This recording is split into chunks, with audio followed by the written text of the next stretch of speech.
Doctor Mohammad ইউনূসকে আপনি থামাতে বলেছেন কেন? অবশ্যই থামাতে বলবো, আসার পথে সবকিছু ভালো হচ্ছে মোটামুটি। কি কারণ আপনি বলেন না? আমি আপনাকে বলি শুনুন, অনেকে ডেফিনেটলি ওনার বিপক্ষের লোক তো অনেক স্বাভাবিক। আপনি দেখেন উনি আসার পর থেকে আন্দোলন কিন্তু বন্ধ হচ্ছে না। হ্যাঁ, এটার আন্দোলন, রিকশাওয়ালা আন্দোলন, আনসারের আন্দোলন, অমুকের আন্দোলন, ডাক্তারের আন্দোলন, সবাই।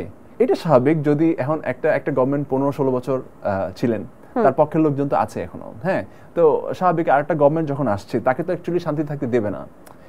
এটা তাকে কোনো না কোনোভাবে হেনস্থা করবে, এটা করবে, ওটা করবে, এটা খুবই স্বাভাবিক বিষয়। তবে এই ভদ্রলোককে প্রথমত আমার পছন্দ করার রিজন হচ্ছে ওনার বাড়ি আমার বাড়ি কাছাকাছি। আর ওনার সাথে ওনার একটা ব্র্যান্ডের আমি কাজ করেছিলাম অনেক বছর আগে, ওনাকে কাছ থেকে দেখার সুযোগ হয়েছিল। মানুষটা অসম্ভব লাইক ব্যক্তিগতভাবে যথেষ্ট অমায়িক একজন লোক। হ্যাঁ, আমার কাছে মনে হয় কি এখন যে সিচুয়েশনটা, হ্যাঁ, বাংলাদেশে, যাই হোক আমি অনেক ডিটেলে কথা বলবো না, যে আমি বলতে চাই হচ্ছে যে দেশের সামনে কি হবে আমি আপনি কেউ জানি না, বাট যে জিনিসটা হয়েছে সেটা হচ্ছে কিছু মানুষ, সাধারণ মানুষ একটা নতুন হোপ দেখছে, হোপ, আশা যে না হয়তো এখন ভালো হবে। 250-টিরও বেশি ডিজাইন অপশন নিয়ে ওয়ালটন স্মার্ট ফ্রিজ, বোঝে আপনার প্রয়োজন। সো আপনি যদি লাইক একটা ঘর, এটাতে যদি সামহাও অনেকদিন যত্ন না নেন, সেটাতে যদি অনেক ধুলা পড়ে যায়, অনেক মরিচা পড়ে যায়, সেইটা পরিষ্কার করতেও তো আপনাকে কিছুদিন সময় দিতে হবে।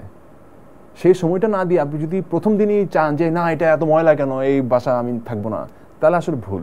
সো আমার কাছে মনে হয় যে উনি আসার পর, ডক্টর ইউনূস যেহেতু আসছেন, আমার মনে হয় যে একটা গভর্নমেন্টকে আমরা 15-20 বছর সময় দিয়েছি। হ্যাঁ, সো আর যেহেতু আরেকটা গভর্নমেন্ট আসছে এখন, সো আমার মনে হচ্ছে ওনাদেরকে অ্যাটলিস্ট 5টা বছর সময় দেওয়া দরকার। আমি জানি না উনি কয় বছর থাকবেন, বাট যে কটা সময় উনি থাকবেন, উনি তার নির্বাচিত সরকার না।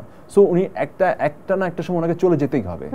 সো যে কিছুদিন উনি থাকেন, আমার মনে হয় যে সাধারণ মানুষের উচিত দলমত নির্বিশেষে, শুধু এমনটা না যে যারা আন্দোলনের পক্ষে বিপক্ষে লোক, তা না, আমার দলমত নির্বিশেষে সবারই হচ্ছে ওনাকে একটু সময় দেওয়া উচিত। সেই সময়টা কত, মানে অন্তর্বর্তীকালীন সরকারকে আপনি কত বছর দেখতে চান? অ্যাটলিস্ট আমি তো চাই 3 বছর থাকুক। কারণ হচ্ছে কি এটা পুরো সিস্টেমেই তো সমস্যা হয়ে গেছে এখন। পুরো সিস্টেমের সমস্যা। আপনি কার কাছে বিচার চাইতে যাবেন? মানে আমি যতটুকু শুনলাম, আপনি পুলিশের বিভিন্ন র্যাঙ্কে বলেন, প্রশাসনিক র্যাঙ্কে বলেন, সরকারি কর্মকর্তা বলেন, যেখানে যান সবাই তো আসলে 15 বছর একটা সিস্টেমে পড়ে গেছে, এবং ওই সিস্টেম ভেদ করে নতুন একটা সিস্টেম যদি আপনি রপ্ত করতে যান, তো অনেক সময় লাগার ব্যাপার। সো আপনি চাইলে তো এমন হতে পারে না যে যারা সরকারি কর্মকর্তা কর্মচারী আছেন বা যারা পুলিশ আছেন সবাইকে আপনি চাইলে তো একদিনে সাসপেন্ড করে দিতে পারেন না। ইট ইম্পসিবল। তো এই টোটাল জিনিসটাতে একটা সংস্কারের ব্যাপার আছে, সেটা আই ডোন্ট নো কয় বছর লাগে, কিন্তু অ্যাটলিস্ট আমার তো মনে হয় যে 3 থেকে 4 বছর তো থাকা উচিত। নাইলে তো পুরা এই যে এত বছরের একটা সিস্টেম লসের যে বিষয়টা, সেটা তো আসলে সম্ভব হবে না। এই জন্য আমার মনে হয় যে এই যে একটা পজিটিভিটি মানুষের মধ্যে, একটা পজিটিভিটি, আপনি দেখেন বাংলাদেশ ক্রিকেট দল পাকিস্তানের সাথে যারা সবসময় হারে, তারা এবার পাকিস্তানকে হোয়াইট ওয়াশ করে চলে আসছে। ফুটবল দলও কিন্তু ভালো খবর দিয়েছে, অনূর্ধ্ব 17-19 দলটা সাব চ্যাম্পিয়নশিপ জয় করে নিয়ে আসছে। এটা কি ছাত্র আন্দোলনও কিন্তু সফল হয়েছে, মানে এই আগস্টে জুলাইয়ে কতগুলো গুড নিউজ। এই যে একটা পজিটিভনেস, যে আমি ভালো কিছু করলে আমি ভালো কিছু পাবো, যে মাথা থেকে একটা চাপ সরে যাওয়া, আপনার মাথা থেকে যখন চাপ সরে যাবে তখন কিন্তু আপনি চাইলে অনেক কিছু ভালো করতে পারেন।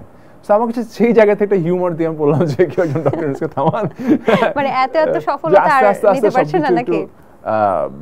ঠিক জায়গায় তবে যেটাই হোক না কেন ভালো কিছুই হবে, এবং চাটগাঁয়া বলে ডক্টর ইউনূসের প্রতি আপনার একটু অন্যরকম টান, এটা আমরা বুঝতে পেরেছি। ডেফিনেটলি একজন চিটাগনিয়ান বাংলাদেশকে এখন লিড করছে ওয়ার্ল্ডে। এতদিন পর্যন্ত যিনি খুবই বাংলাদেশের one of the most important personality হিসেবে রিকগনিশন পেয়েছেন, উনি এখন বাংলাদেশের প্রধান উপদেষ্টা হিসেবে দেশটা চালাচ্ছেন। এটা আমাদের জন্য, চাটগাঁয়াবাসীর জন্য অনেক প্রাউডের বিষয়। বাহ, চমৎকার।